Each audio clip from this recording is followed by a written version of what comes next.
सभी को मेरा नमस्कार। मैं doctor Priyanka Singh, assistant professor department of chemistry, government Digvijay PG autonomous college, Rajnandgaon, Chhattisgarh से। आज हम देखेंगे कोलॉइड्स किसे कहते हैं। कोलॉइड्स के बारे में इंट्रोडक्शन देखेंगे हम। तो सबसे पहले सरफेस केमिस्ट्री यानी पृष्ठ रसायन किसे कहते हैं। Surface chemistry is a branch of chemistry that deals with the study of the nature of surfaces and physical and chemical reactions that take place at the interface of two phases.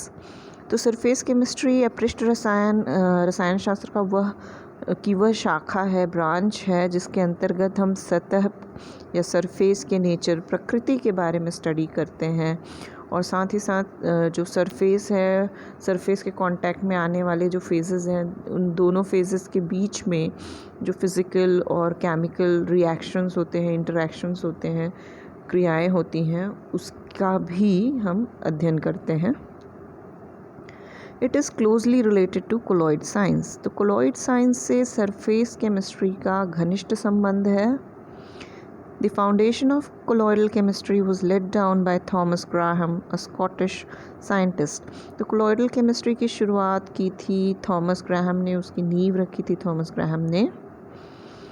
Solution, विलयन किसे कहते हैं। विलयन का एक गुण है, it is a type of mixture that is the same, homogeneous throughout.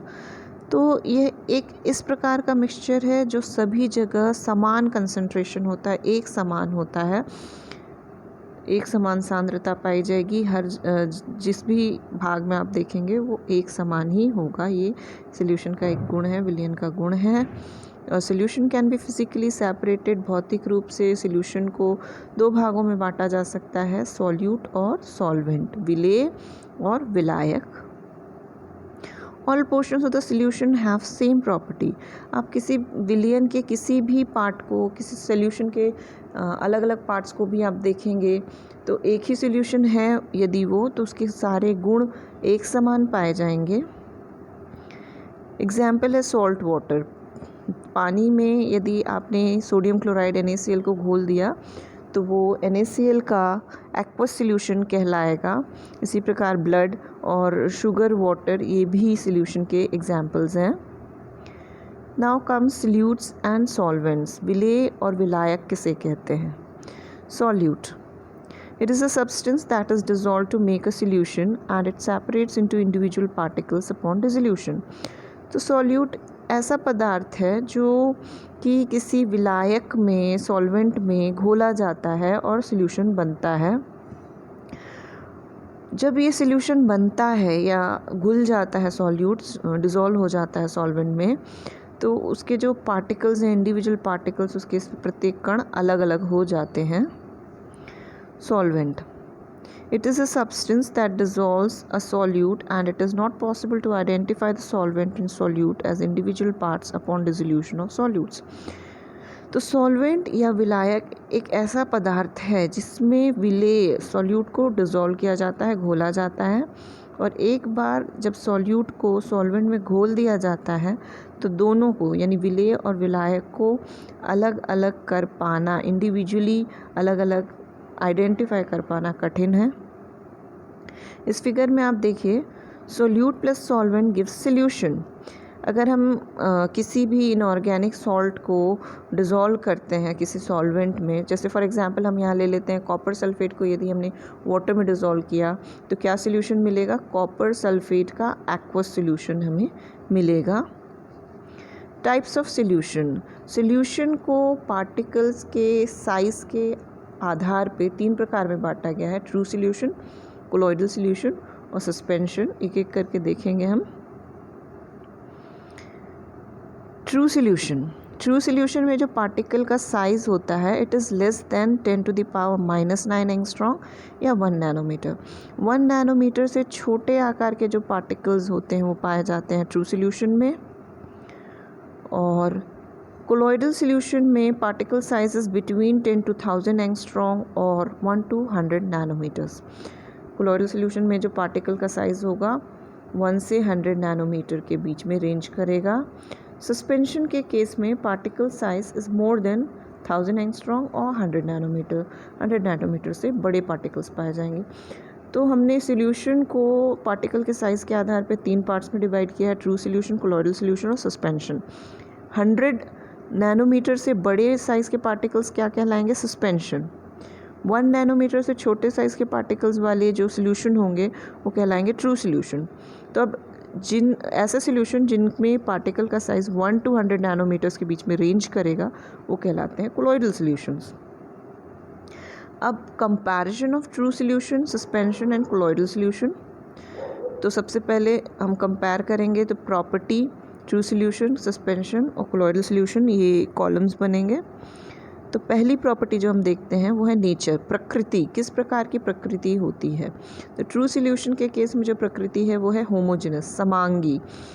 तो किसी भी पार्ट को आप ले लें सॉल्यूशन के, सभी पार्ट का प्रॉपर्टी एक समान है, कंसंट्रेशन एक समान है, तो ये ट्रू सॉल्यूशन हुआ। सस्पेंशन के केस में जो सॉल्यूशन है वो हीट्रोजेनस नेचर, विषमांगी प्रकृति का होगा। कोलॉइडल सॉल्यूशन के केस में जो सॉल्यूशन है वो देखने में तो आपको होमोजेनस लगेगा बट एक्चुअली इट इज़ हीट्रोजेनस, यानी समांगी प्रतीत होता है लेकिन असल में वो विषमांगी होता है। सेकेंड पॉइंट है पार्टिकल का साइज़, कण का आकार। ट्रू सॉल्यूशन में हमने देखा पार्टिकल का साइज़ क्या होगा? 1 नैनोमीटर से कम होगा। सस्पेंशन के केस में 100 नैनोमीटर से ज़्यादा होगा पार्टिकल साइज़, और कोलॉइडल सॉल्यूशन के केस में 1 to 100 नैनोमीटर के बीच में पार्टिकल का साइज़ रेंज करेगा। थर्ड पॉइंट है सेडिमेंटेशन, अवसादन, यानी जब आप किसी सॉल्यूशन को एज इट इज़ बिना डिस्टर्ब किए छोड़ देते हैं थोड़े समय के लिए, तो क्या उसके जो पार्टिकल्स हैं कंटेनर के तल में बैठ जाते हैं, सेटल हो जाते हैं। तो उसी के आधार पर इन तीनों को डिफ्रेंशिएट किया गया है।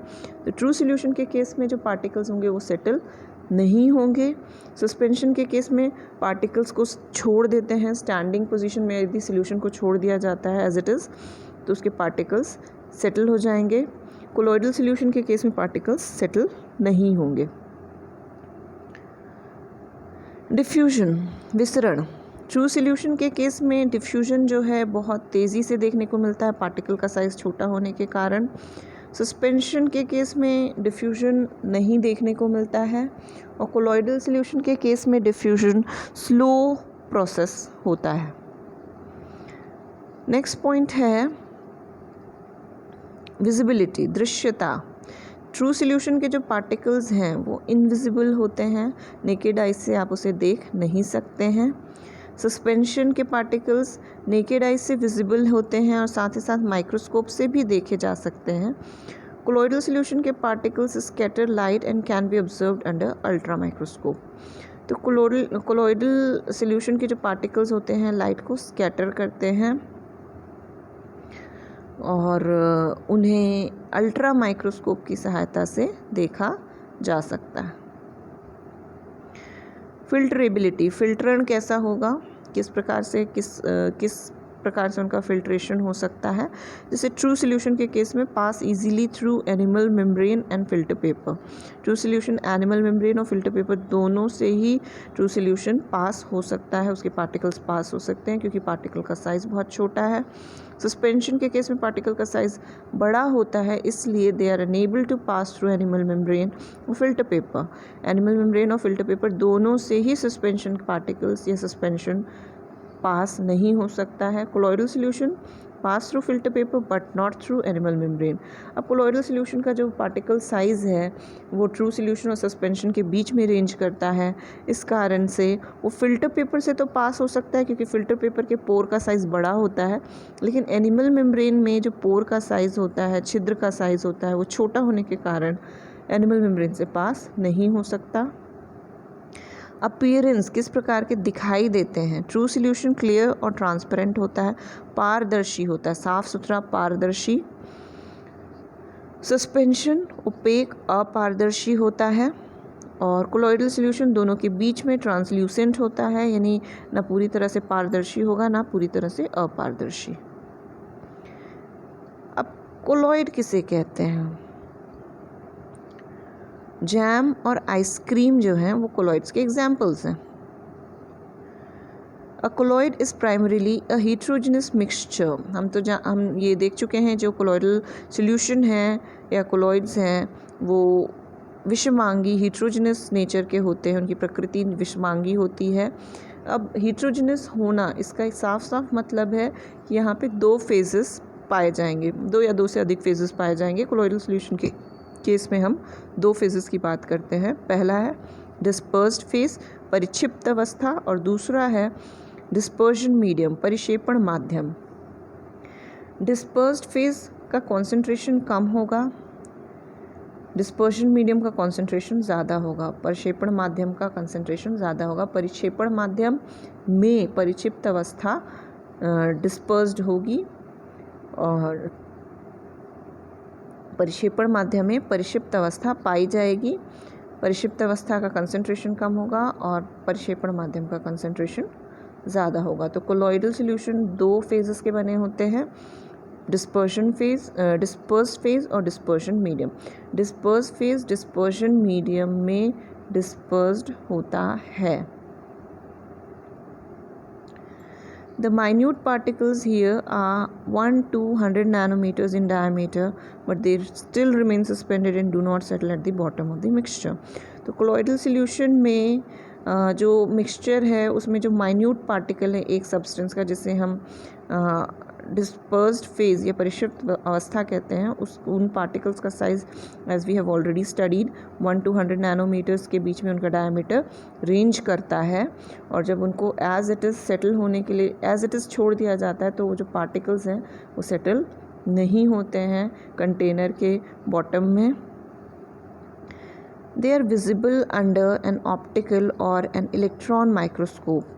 तो जो कोलॉइडल पार्टिकल्स हैं वो कोलॉइडल सॉल्यूशन के जो पार्टिकल्स हैं, डिस्पर्स फेज के परिक्षिप्त अवस्था के जो कण हैं, पार्टिकल्स हैं, वो ऑप्टिकल या इलेक्ट्रॉन माइक्रोस्कोप के थ्रू देखे जा सकते हैं।